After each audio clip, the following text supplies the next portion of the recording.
What does that actually look like for you? Because people talk about engaging the community, but describing what that looks like and the commitment to that and why that's so important, especially now with everything that's going on with George Floyd, I just feel like that is a very, very important topic in addition to the layer we had with, the virus too. So for me, engaging the community means doing a lot more listening than talking.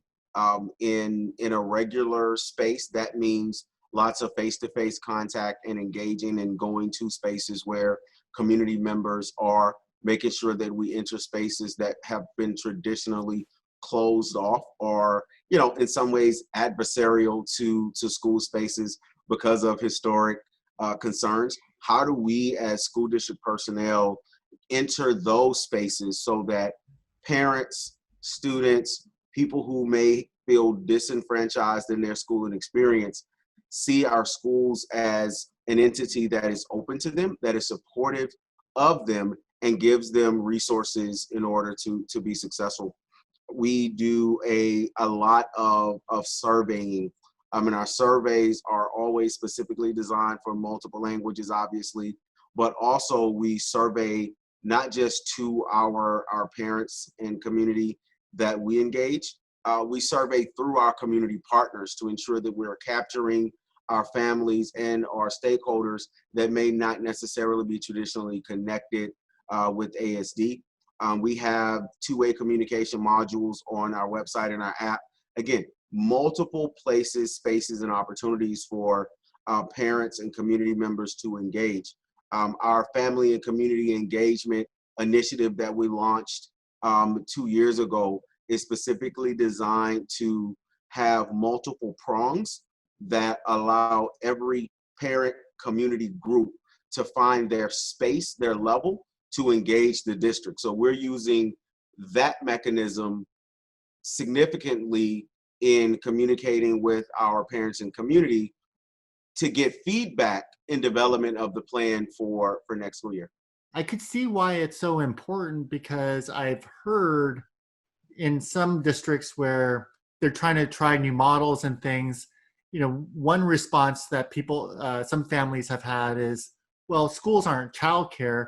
And in some, that has been part of some of the responsibility that schools have provided, which is to make sure that families have the opportunity to go to work without leaving their kids at home, but also making sure that they get meals and things that take care of them. And I just love to hear your thinking around that and the importance of going beyond just academics and your perspective and how it relates to community impact.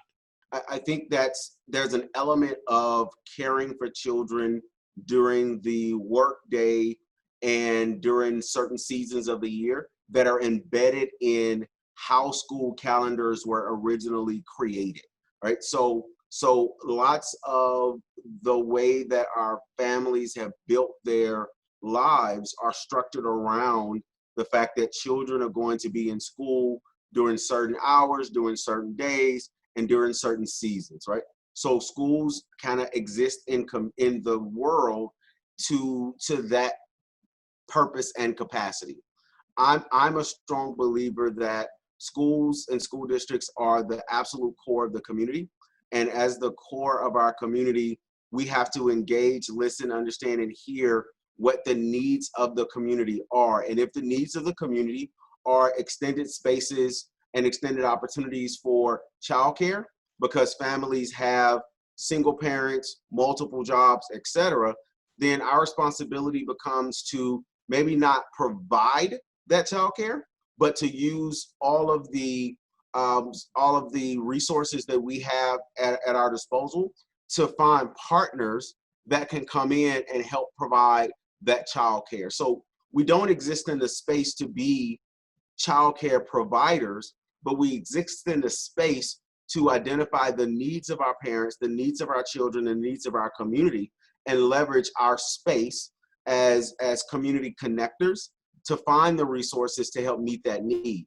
Because ultimately, if we're not able to do that and meet that core need, I'm a big Maslow's hierarchy of needs guy, right? So If you're not able to meet the base need here, and if the base need here for a community that is a community that is impoverished or a community that has need, if you're not able to meet the base need here, then you're never going to be able to climb up those levels in Maslow's hierarchy to self-actualization, to higher achievement and curriculum and instruction, because kids are concerned that they don't have somewhere to go safe after school. One, you are probably one of the largest employers in the city. Impact that the people have in your community is significant, all the way from the leadership out to everybody that works in the district. The culture that you build in your organization has a ripple effect in the overall community. So you're doing that work in culture building in the district building. You have to do it in the community because of the role that you play. I'm curious though, I think so many people just think districts are schooling, and when they think about schooling is getting a lecture in a classroom. I just love to hear your description of what the role of a school district is in a community. And you kind of touched upon it a little bit, but I think there's a bigger answer there. Core function is being able to provide high quality educational experiences. However, there are additional responsibilities and additional things that we assume as a core organization in our community. We become a connector for families that have issues with food insecurity. We become a connector for families that have issues with childcare. That's the before school and after school childcare concept.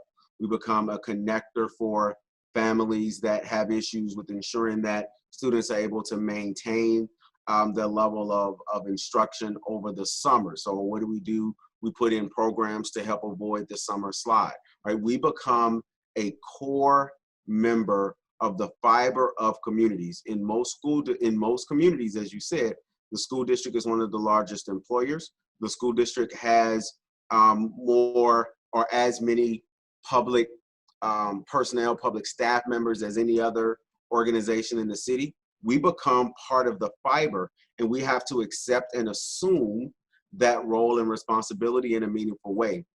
In some ways, we become the compass for the community, because when things happen or when there are concerns with safety, when there are concerns with larger societal issues, we see those play out in schools in really meaningful ways. I think a generation ago, there were schools and there were churches, and those were the two organizations that really became part of that moral fiber of our community.